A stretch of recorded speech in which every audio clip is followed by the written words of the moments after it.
Hi friends, எல்லாரும் எப்படி இருக்கீங்க? இன்னைக்கு நம்ம சேனல்ல முருங்கைக்கீரை வச்சு ஒரு சூப் ரெசிபி பார்க்க போறோம். சூப்பு எல்லாருமே செய்வீங்க. ஆனா இந்த பொருள் சேர்த்து நீங்க சாப்பிட்டுருப்பீங்களான்னு தெரியாது. சூப்ப அப்படியே குடிச்சா அந்த சத்து முழுமையா கிடைக்காது. இந்த ஒரு பொருள் சேர்த்து குடிங்க. அது என்ன பொருளுங்கிறது வீடியோ ஃபுல்லா பாருங்க, ஸ்கிப் பண்ணாம. வாங்க போலாம். இப்போ நம்ம சூப்பு பண்ணுறதுக்கு முருங்கைக்கீரை நான் அந்த மாதிரி ஒரு கைப்பிடிச்சோடி, அதாவது ஒரு கட்டுன்னு சொல்லுவோம்ல, அந்த மாதிரி எடுத்திருக்கேன். இதெல்லாம் கம்ப்ளீட்டாக அப்படியே அள்ளணும் அப்படின்னா நம்ம ஒரு கை இருக்கும். இப்போ முருங்கைக்கீரை நம்ம சூப்பு பண்ணுறதுக்கு ரொம்ப அந்த குட்டி குட்டி அந்த குச்சிங்கள்லாம் இருக்கும் இல்லையா, அதெல்லாம் எதுவுமே இல்லாமல் ரொம்ப பார்த்து பார்த்து நம்ம எடுக்க வேண்டாம். அதாவது பொரியல் குழம்புக்கு பண்ணுவோம்ல, அந்த மாதிரி எடுக்க வேண்டாம். சும்மா அப்படியே இந்த மாதிரி எடுத்து எடுத்து போட்டுக்கிறேன். ஏன்னா நம்ம அந்த குச்சி காம்பெலாம் இருக்கு இல்லையா, அதுலேயுமே அவ்வளோ கால்சியம் சத்து இருக்குது. இப்போ இத இந்த மாரி தேவையான அளவுக்கு நம்ம கீரைலாம் எடுத்து ஒரு பாத்திரத்தில சேர்த்துட்டு, அத தண்ணி சேர்த்து நல்லா நம்ம கழுவி எடுத்துக்கலாம். இப்போ கடைகள்ல வாங்கியிருந்தாலும் சரி, நீங்க மரத்துலேருந்து டைரக்ட்டா எடுத்திருந்தாலும் சரி, இந்த தூசியெல்லாம் பார்த்தீங்கன்னா, அந்த குட்டி குட்டி மண்ணெல்லாம் ஒட்டியிருக்கும். அப்போ நம்ம சுத்தமா கழுவிட்டு தான் நம்ம செய்ய போறோம்.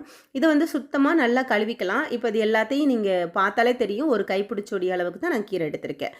இப்போ இந்த கழுவுன இந்த கீரைய வேற பாத்திரத்தில நம்ம மாத்திக்க போறோம்.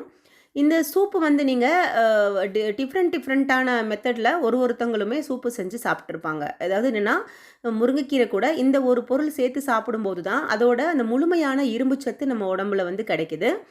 முருங்கைக்கீரை பார்த்தீங்கன்னா, ஒரு வாரத்தில 2, 3 தடவை, இல்ல ஒரு வாரத்தில 5 தடவையும் எடுத்துக்கிறவங்க அவங்க உடம்புல அந்த ஹீமோகுளோபின் நல்லா அதிகரிக்கிறத பார்க்க முடியும். அவங்களுக்கு ரத்த சோகையே கம்ப்ளீட்டா இருக்காது. அவ்வளோ இரும்பு சத்து இருக்கு. இப்போ இந்த கீரையெல்லாம் நல்லா சுத்தம் பண்ணிட்டு ஒரு பாத்திரத்தில சேர்த்துக்கிட்டேன். அதில ஒரு 1/2 ஸ்பூன் அளவுக்கு சீரகம் சேர்த்துக்கிட்டேன்.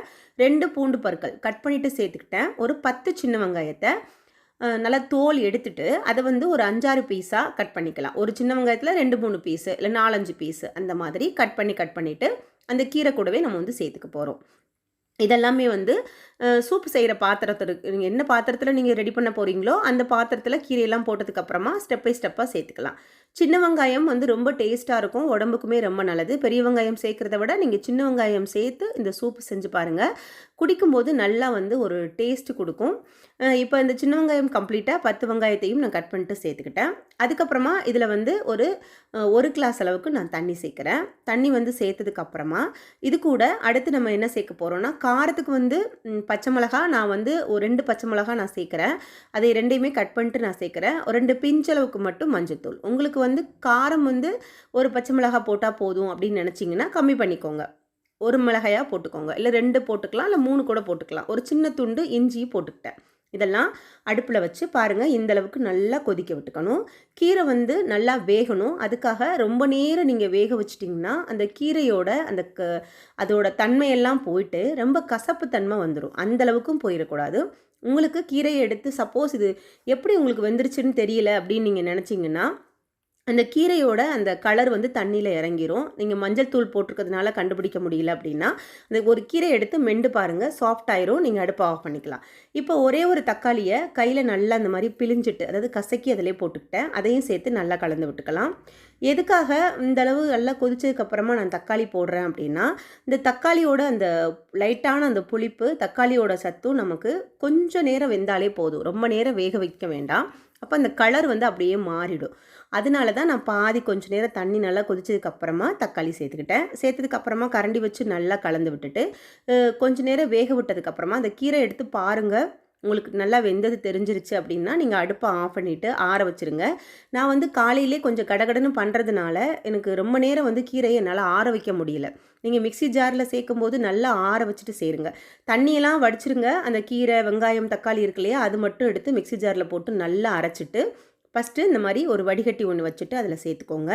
அதுக்கப்புறமா நம்ம வடித்த தண்ணியை கொஞ்சம் அதில் சேர்த்துக்கோங்க. இன்னும் கொஞ்சம் ஒரு கிளாஸ் அளவுக்கு தண்ணி சேர்த்துக்கோங்க. நீங்கள் வீட்டில் எத்தனை பேருக்கு நீங்கள் சூப்பு வேணுமோ அதுக்கேற்ற மாதிரி. ரொம்பவும் தண்ணி சேர்த்துறாதீங்க, ரொம்ப தண்ணி ஆகிட்டாலும் நல்லா இருக்காது.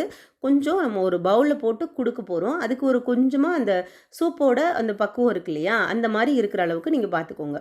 இப்போது அந்த மிக்ஸி ஜாரில் ஏற்கனவே வேக வச்ச தண்ணி கொஞ்சம், ஒரு 1/2 கிளாஸ் தண்ணி கொஞ்சம் சேர்த்து நல்லா கழுவிட்டு இந்த மாதிரி வடிகட்டியில் சேர்த்துக்கிட்டு நல்லா அதை வடித்து எடுத்துக்கலாம். கொஞ்சம் கொஞ்சம் திப்பி திப்பியாக இருக்கும். ஏன்னா நமக்கு கீரை அரைச்சிருக்கோம், அதுக்கப்புறம் வெங்காயம், தக்காளி எல்லாமே சேர்த்து அரைச்சிருக்கோம். பச்சை மிளகாலாம் போட்டிருக்கோம். அதனால் கொஞ்சம் அப்படி தான் இருக்கும். நல்லா பொறுமையாக கலந்து விட்டு அப்படியே வடித்து எடுத்துக்கோங்க. இது வந்து குழந்தைங்களுக்கு கொடுக்கும்போது அதில் வாயில் எதுவுமே கடிப்படாது. ரொம்ப விரும்பி சாப்பிடுவாங்க. ரொம்ப வயசானவங்க, மென்று சாப்பிட முடியாதவங்க இருக்காங்க இல்லையா, பல் இல்லாத முதியோர்கள், அவங்களுக்கும் நீங்கள் இந்த மாதிரிலாம் கொடுக்கும்போது அவங்கள ஈஸியாக குடிக்கிறதுக்கு ரொம்ப நல்லாயிருக்கும். ஈவினிங்கில் ஒரு சூப்பாக கொடுக்கலாம், இல்லைனா வந்து மார்னிங் கொடுக்கலாம். நைட்டில் எடுத்துக்கக்கூடாது. ஈவினிங்னா ஒரு 4 to 5க்குள்ளே. அதேமாதிரி நைட்டு எடுத்துக்க வேண்டாம், மதியம் கூட நீங்கள் எடுத்துக்கலாம். இப்போ இந்த சூப்பில் என்ன பண்ண போகிறோன்னா, அதே பாத்திரத்தை அடுப்பில் வச்சுட்டு ஒரு 1/4 டீஸ்பூன் உப்பு, உங்களுக்கு விருப்பம் போல் உப்பு சேர்த்துக்கோங்க. எவ்வளோ உங்களுக்கு பிடிக்குமோ அந்தளவுக்கு சேர்த்துக்கோங்க. இதை அடுப்பில் வச்சு சூடு பண்ணுறேன். சூடு பண்ண ரொம்ப கொதிக்க விட்டுறக்கூடாது, லேசான சூடு. ஏன்னா நம்ம கொஞ்சம் ஆற வச்சுட்டு நம்ம சேர்த்துருக்கோம். இப்போ இதில் 1 ஸ்பூன் அளவுக்கு நெய் சேர்த்துக்கலாம். ரொம்ப முக்கியமானது இந்த நெய் தாங்க. இதை சேர்த்து நீங்கள் இந்த சூப்பு வந்து நீங்கள் பரிமாறினீங்க அப்படின்னா இதோட அம்புட்டு சத்தும் அப்படியே உடம்புல போய் சேருது. ரொம்ப ரொம்ப ஆரோக்கியமான ஒரு முருங்கைக்கீரை சூப்பு உங்கள் கூட நான் ஷேர் பண்ணிக்கிட்டேன். இது உங்களுக்கு பார்த்தாலே தெரியும், இது செய்கிறதுக்கு ரொம்ப கஷ்டம் கிடையாது. இதில் நம்ம எந்த தாளிப்பும் சேர்க்கலை. ரெண்டாவது பார்த்திங்கன்னா நெய் மட்டும்தான் அதில் சேர்த்துருக்கோம், எண்ணெயெல்லாம் சேர்க்கலை. ரொம்ப கஷ்டமே கிடையாது. நீங்கள் காலையில் எழுந்திரிச்சு நீங்கள் கடகடன்னு இதை செஞ்சு வச்சுட்டு அடுத்த வேளை நீங்கள் பார்க்கலாம். இது வந்து காலையில் குடிக்கும்போது ரொம்ப ரொம்ப உடம்புக்கு நல்ல ஆரோக்கியம் தரக்கூடியதாக இருக்கும். ஒரு வாரத்தில் நீங்கள் 4-5 தடவை கூட இதை குடிக்கலாம். இதில் வந்து நல்ல இரும்புச்சத்து இருக்குது, முடி வளர்ச்சிக்கு நல்லாயிருக்கும், கை கால் ஆரோக்கியமாக இருக்கும், நல்ல செரிமான பிரச்சனை வரும், சுகர் பிரச்சனைக்கு சாப்பிட்லாம். இது வந்து இரத்த சோகையை குறைக்குங்க. ட்ரை பண்ணுங்கள், சப்ஸ்கிரைப் பண்ணிக்கோங்க, ஷேர் பண்ணிக்கோங்க. ஓகே.